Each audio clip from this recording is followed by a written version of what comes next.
ये सब क्या बोल रहे हो आप? प्लीज कुछ भी मत बोलिए। वरुण, तुम तो चुप ही रहो तो बेहतर होगा।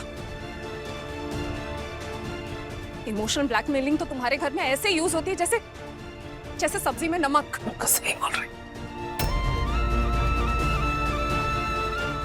मेरे पापा की पब्लिक में एक इमेज है, हमारे परिवार की एक रेपुटेशन है जो इस पैथेटिक विक्टिम एक्ट और बेसिस ड्रामा में बर्बाद हो रही है। मेरी बेटी कोई आपके चुनाव प्रचार का विषय नहीं है और न ही आपके बेटे के चरित्र सुधार का। इसलिए उसकी जिंदगी का मजाक उड़ाना बंद कीजिए।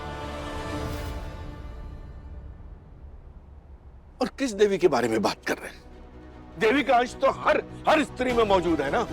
फिर उसकी मर्जी के विरुद्ध, उसकी सहमति के बिना अगर जो कार्य किया जाए वो माता रानी का आदेश कैसे हो सकता है? आपके बेटे ने जो किया, चाहे प्रेम में किया, आवेग में किया या किसी के दबाव में किया, उसकी वो जाने, लेकिन मेरी बेटी की सम्मति के बिना उसकी मर्जी के खिलाफ किया। इसलिए न सिर्फ मेरी नजर में बल्कि कानून की नजर में भी ये शादी अवैध है, गलत है और अस्तित्वहीन है। अगर हम चाहें तो यह बात अभी यही खत्म हो सकती है, लेकिन हर बार बिना लड़े अपनी बात को समाप्त करने की आदत को हमारी मजबूरी मत समझिएगा। इसलिए इस बार लड़ना है, और सिर्फ लड़ना ही नहीं है, जीतना है। और एक बात याद रखिएगा गजेंद्र जी, मेरी बेटी का दिल दुखा के कोई सुखी नहीं रह पाएगा। ये एक बाप के दिल से निकली आह है जो आपके इस गुरूर और घमंड को चकनाचूर कर देगी। पापा जी,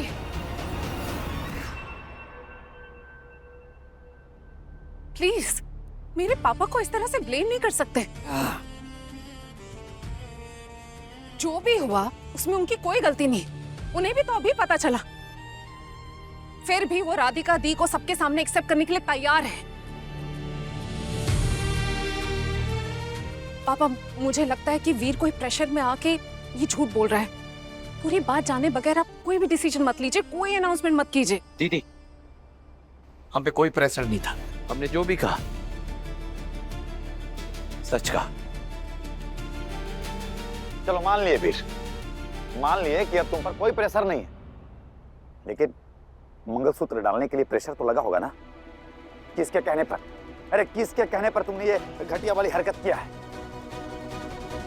कहीं ये लोग तुम्हें गिल्टी फील कराने की कोशिश तो नहीं कर रहे थे? या फिर तुम्हारी और राधिका की दोस्ती पर कुछ गलत मीनिंग तो नहीं लिखा रही? हेलो भैया, ये सब क्या बोल रहे हो आप? प्लीज कुछ भी मत बोलिए। वरुण, तुम तो चुप ही रहो तो बेहतर होगा।